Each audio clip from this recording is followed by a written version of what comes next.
So the first critical reviews are in for Masters of the Universe, and they're not great. They're very mid.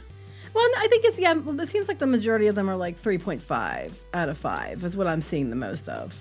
Yeah. So here's the thing with any kind of movie like this, especially a movie that's kind of niche, it's kind of hard to review it. And the reviews don't always translate into how it's going to do at the box office one way or the other. I mean, the Michael Jackson movie had like a 38 or something, and it's on its way to $1 billion.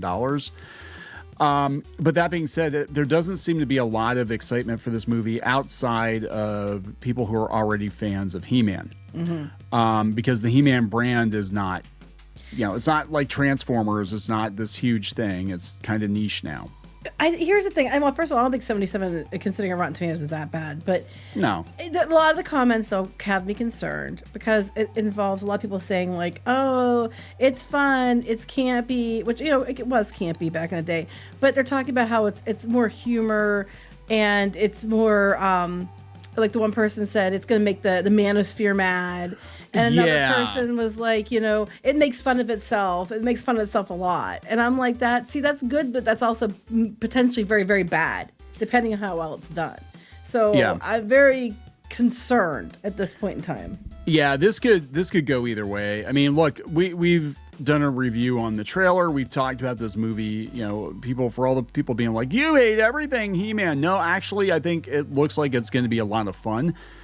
But I don't think it's going to make a lot of money. And those two things can't happen. See also the Dungeons and Dragons movie. It wound up being a lot of fun. Actually, what hurt Dungeons and Dragons more than anything, well, one, it was the OGL scandal that happened a couple of weeks before the movie came out. But then the marketing for the movie and the people saying dumb stuff leading up to the release of the movie absolutely hurt the movie because they were making comments like this, like, the men are taking a back seat to the women and the men are sensitive and blah, blah, blah, blah, blah. And then the movie came out and it was like, it was nothing like that. It was actually pretty fun. And you just have to destroyed it. Because you don't know like these. And then the one reviewer, right from the get-go, he could tell he doesn't like the franchise. So of course he's not going to review it well. Because he doesn't like it, because he's like, it was a toy commercial. show. And he was being a complete asshole. And I was like, so right from the get-go, you weren't going to review in good faith anyway. Yeah, and that's I mean, anytime 80s nostalgia comes up, all these millennial reviewers are quick to point out that, well, it's just a toy commercial. It's just a toy commercial. I'm like, well, but it's just a toy commercial. How come all this stuff is still around decades later? Obviously, it was more than that. They never have an answer to that when you ask them. No, they don't. They're just like, I don't like it because capitalism and Reagan. Well, shut up, your mama. Shut up, your mama. So anyway, we're gonna talk about this. The initial reaction. Before we get into it any further, please subscribe for more pop culture news, views, and rants, guys. You'll get a woohoo if you do. Woohoo! If you'd somehow like more of us, go out to more.clownfishtv.com. That's more.clownfishtv.com for more Clownfish TV podcasts and episodes you will not find on YouTube. And also, if you'd like to listen to us, go out to Spotify, iTunes, iHeartRadio, wherever you listen to your podcasts, and we are there. We are there. So let's talk about this. The numbers are not looking great for this one. According to Global Box Office, Masters of the Universe is now tracking to bomb this coming weekend. The pre-sales pace has been weak and it never really improved. It's now on track for a $27 million to $35 million domestic opening on a $170 million budget. Yeah, I honestly think it's going to require similar amounts that Mandalorian and Grogu required to break even because the marketing on this has been insane. They spent a shit ton of money on the marketing. There's no question. So it's probably going to be another 500 to 600 million break even point, and that's not looking good. Yeah, I think, and this is leading. I mean, the marketing, they spent a bunch of money on marketing, but it happened too little, too late. I think, or maybe it was a lot late, but it was late. Like, you didn't hear anything about this movie until we were like a month out, and then it was like, let's just blitz it.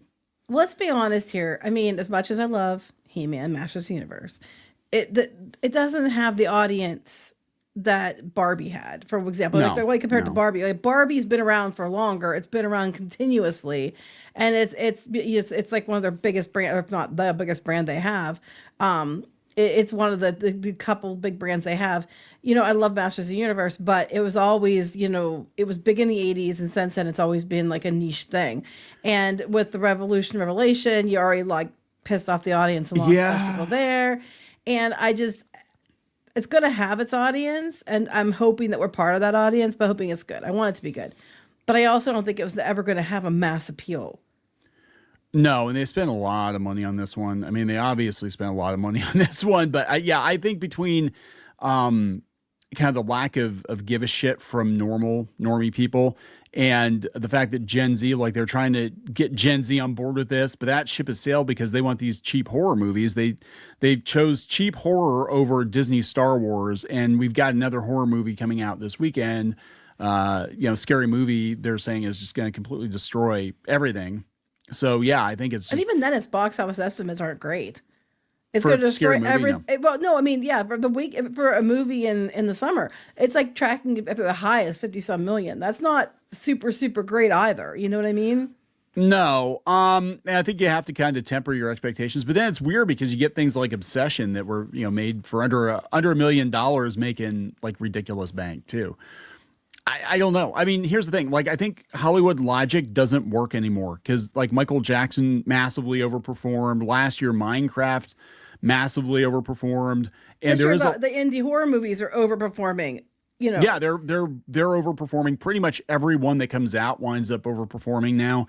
So just spending more money doesn't mean you're gonna get more money back. And that was kind of the mindset of these studios for years, is like, okay, if we throw $200 million at it, we're going to make $1 billion. That's how it works. And that doesn't work anymore. Now it's like you throw $200 billion at it and you get, or $200 million at it and you get hosed for $100 million. You lose billions at the box office because, Disney's been doing this, like, movie after movie. They have a couple of hits here and there. It's like intermittent reinforcement. They get like 1 or 2 movies that break $1 billion, and then they make 5 more movies that lose money. Well, that's what they did with like, oh, hey, this one live action, Leo's such a good, so let's just do a live actions again. But they're not going to do one because people don't want them. But here we are. But anyway, yeah, the reviews on this, I mean, I'd say the most common score I'm seeing would be like 3.5 out of 5, which would be 7 out of 10, is like the most common score I was seeing across the board. There's some 2 out of 5s there, but like that's what I was seeing earlier today. There's a lot more reviews than there were earlier today. Oh, this one's bad though. It has its moments, but it's like Amazon fed ChatGPT the full He-Man wiki and told it to write a script for a movie that would have been the 7th highest grosser of 2016. Oh wait, ouch. 2016? 2016. Ooh, that's not good. Scott Mendelson says, if I argue that Mattel's He-Man reboot is akin to Barbie for boys, it's a specific way to make me even more curious about their Barney movie.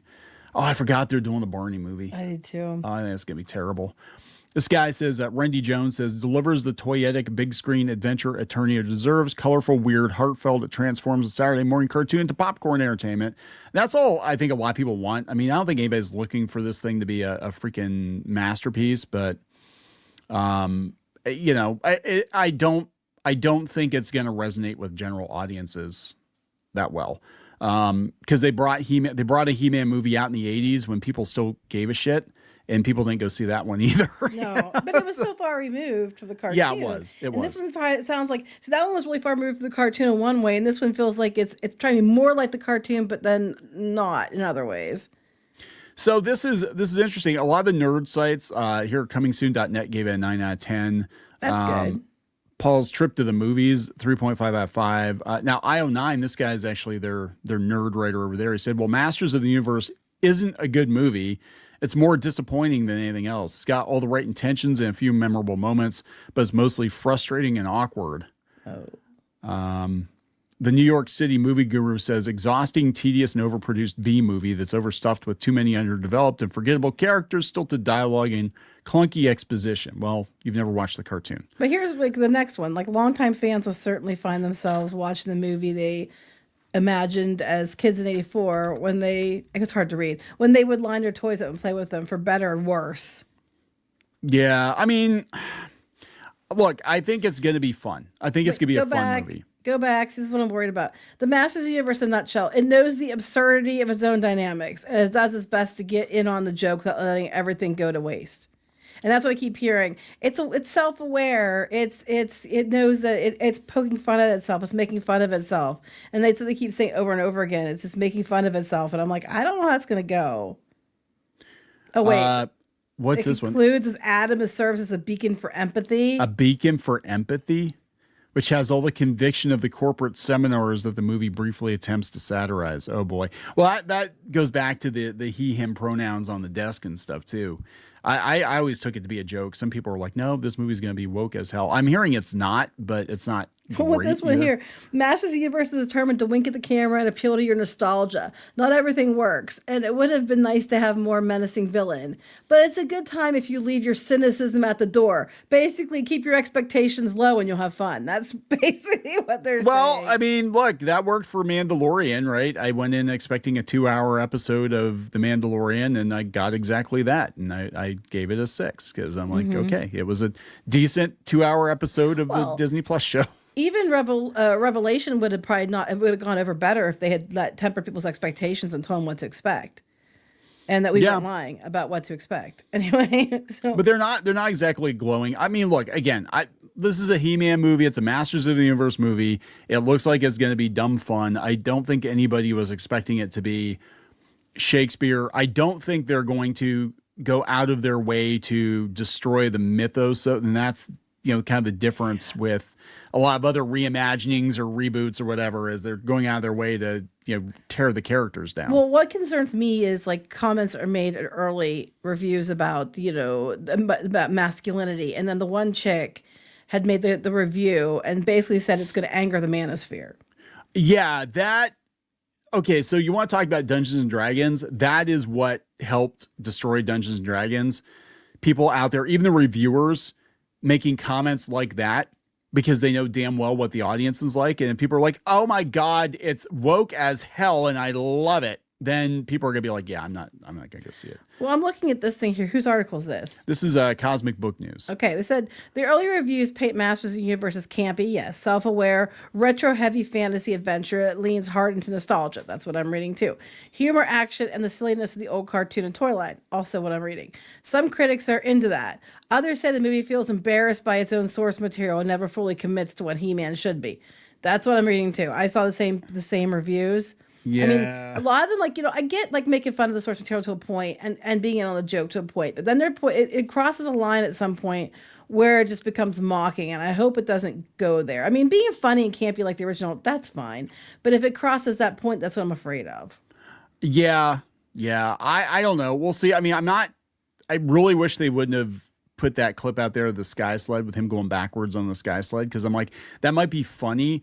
But people are looking for every reason to not go to movies now. And that's the thing, too. It's almost like marketing now. You really have to be careful with it because people are so hyper aware of anything that might mock their childhoods or their heroes or their whatever, holy IP or whatever it is, that if you put shit out there like that, or you've got people associated with the movie saying dumb stuff that's going to chase off part of the audience, like Millie Alcock's doing with Supergirl right now, it's going to cost you millions of dollars because people are just going to be like, you know what? I don't need to spend, $15, $20 on a ticket to go see a He-Man movie that I'm probably going to not like and is going to make fun of He-Man. The sky sled thing made sense to me because it's like he's never been on one, so why would he know how to fly it? But everybody else said, well, he has He-Man powers at that point, and I'm like, that's true.